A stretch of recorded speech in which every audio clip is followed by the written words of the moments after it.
Hi BookTube and happy Monday. I'm here to give a weekly reading report on the books I read and the books I'm in the middle of from last week. I meant to film yesterday, but the heat just zapped all the energy from me.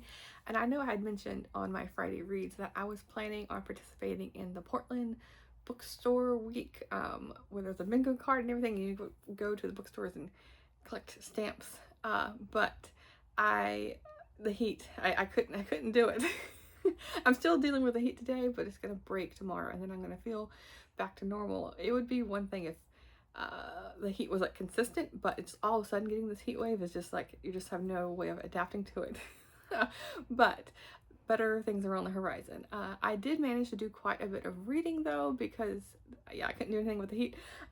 So I finished several books for the June on the Range readathon and the Slice of Life readathon. They're kind of like overlapping because some of the Slice of Life books are Western themed as well, but I just thought I'd go over them in the order that I read them and talk a little bit about the books I have upcoming.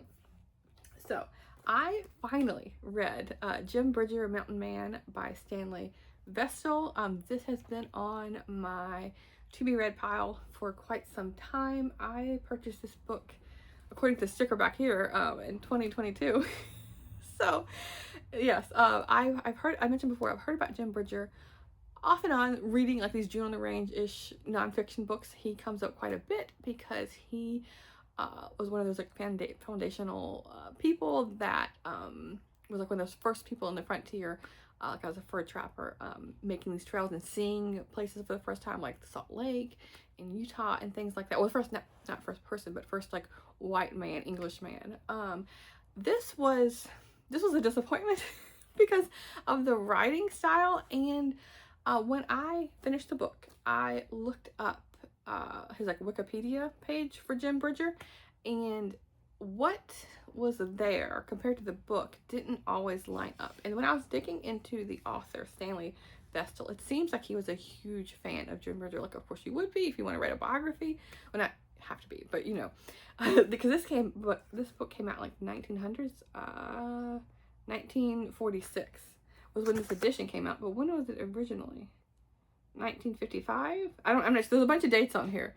1955 is when the Bison books printed it. Anyway, it's an older book. I think it was 1906 now I'm thinking about it, because that's when I think the preface had that.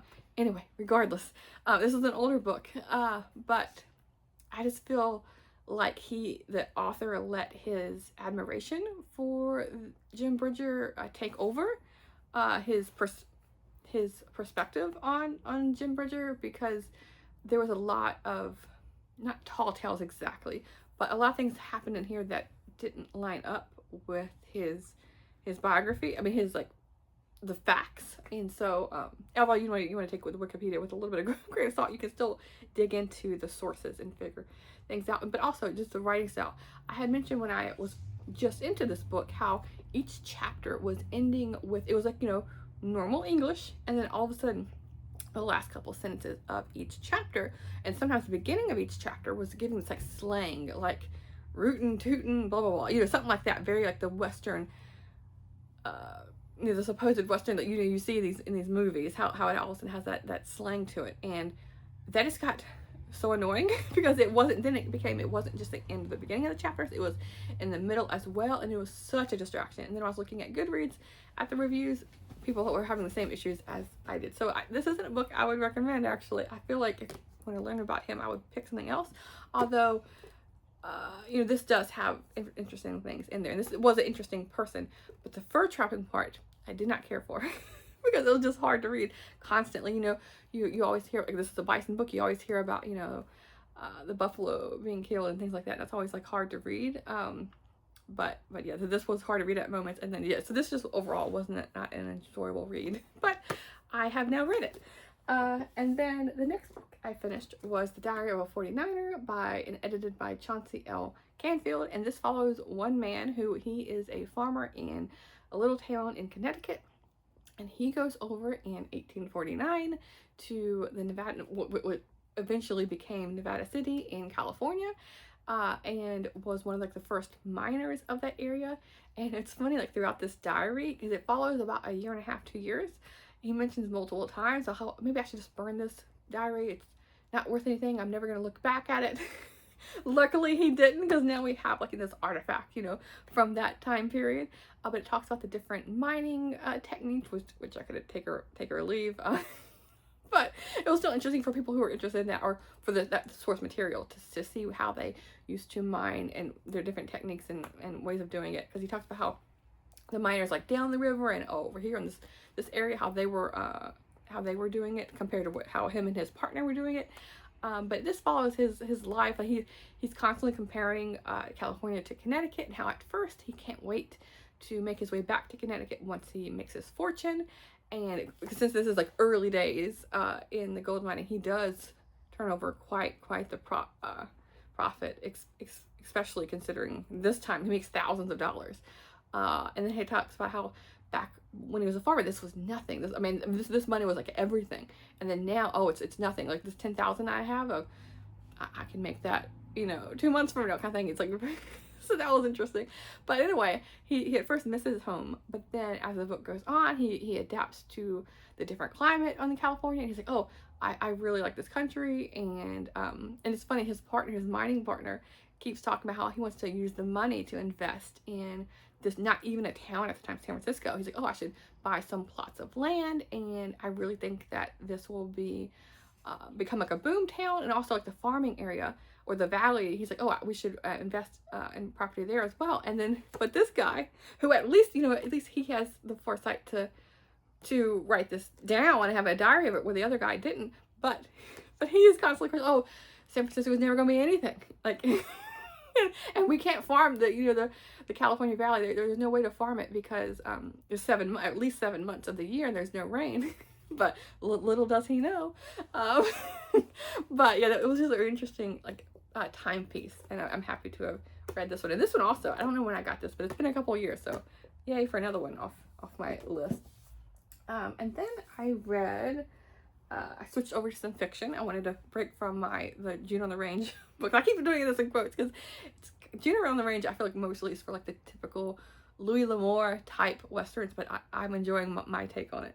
I then took a break to read some fiction, and I read Iron Lake by William Kent Krueger. This is the first book in his detective series, the Cork O'Connor series. And this takes place in northern Minnesota, in the North Woods area, against Iron Lake and the Iron Range. So he did a bunch of different like reservations nearby, and so there's a lot of different policies and politics between the two, you know, the public land versus the reservations. And there is a murder, and it's a very small town, and so this is the first book in the series, you get to know the different people, and you come to find out a little bit about the detective's life and how he's come from Chicago to the small town, but he's also he's like what is it, OEGB, is that how you pronounce it?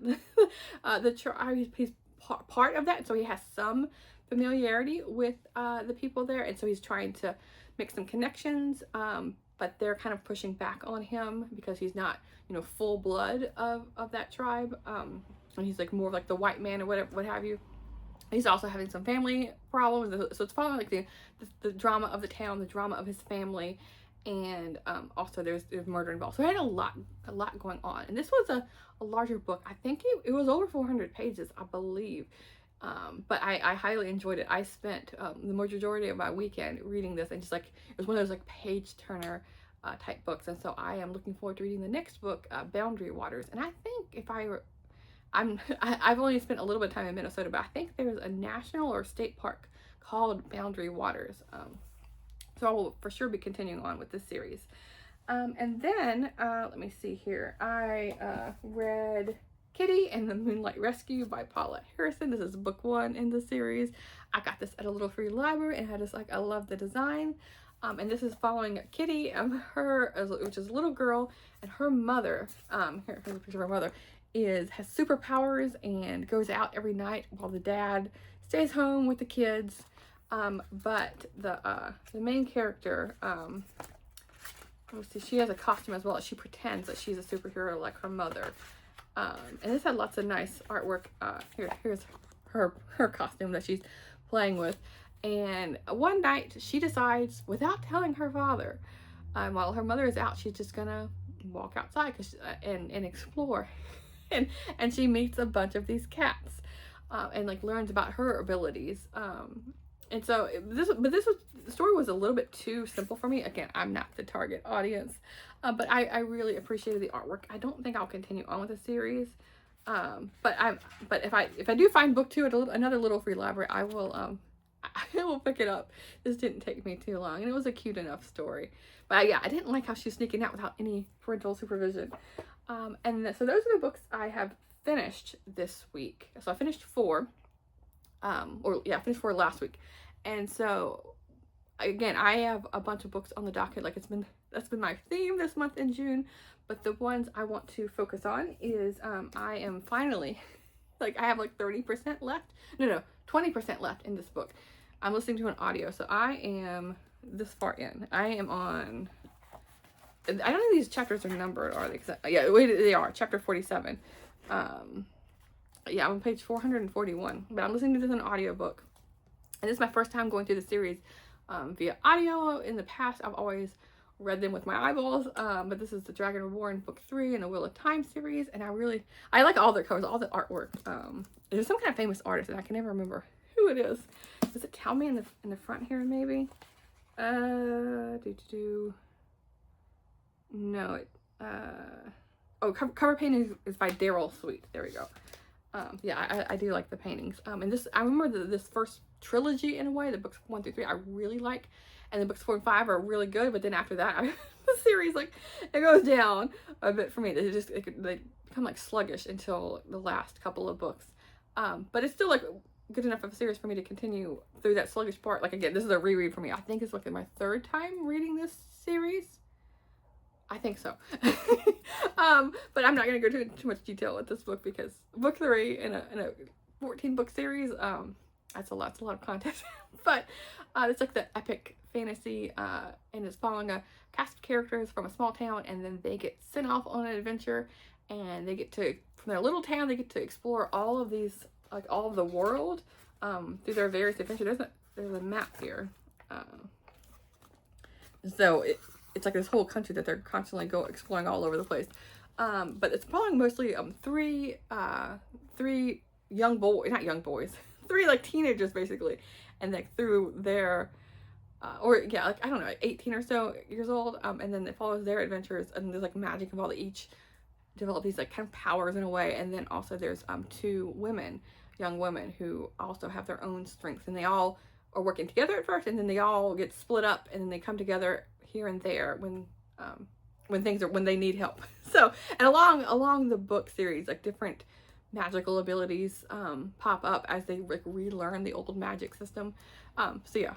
Almost finished this one. It's a really long audiobook. The book themselves are really long, but I'm almost there, and then I'm going to switch over because this was such a long, heavier book. I wanted to lighten things up with all these nonfiction and heavier books. I wanted to have some humor, so I went with Kristen Higgins, Fools Rush In.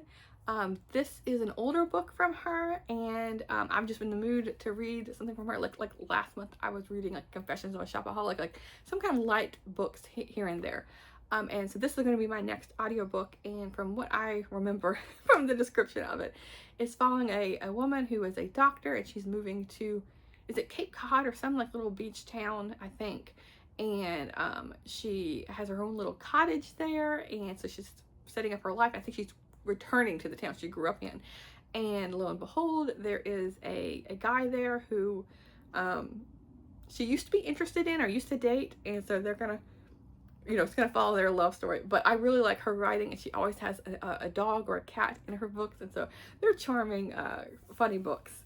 And then so that's gonna be my next audiobook, and then the book I'm gonna be focusing on today in the next couple of days, along with the ginormous pile of books I was sharing with you. This is gonna be the book I'm gonna be focusing on throughout the afternoons, is Home Below Hell's Canyon by Grace Jordan. I just started this last night, and I am only a little bit of the way through it. with, I have like a hummingbird, yeah, ruby throated hummingbird bookmark in here, and I'm on chapter 2, and so far it's kind of like a stark writing in a way. This takes place in the 1930s, and Grace Jordan is a little bit like short with her children. She has really young children, and they are taking a boat up the Snake River to get to the Hells Canyon farming area where they're gonna raise their goats, or is it sheep? I think it's sheep. So that they're just now arrived in this, not even a town, on the property, and it's talking about how it's like really, they have just a little bit of flat land before it's like gigantic cliffs. And so it's perfect for the sheep to, you know, go up in those areas. She's a bit short with her kids.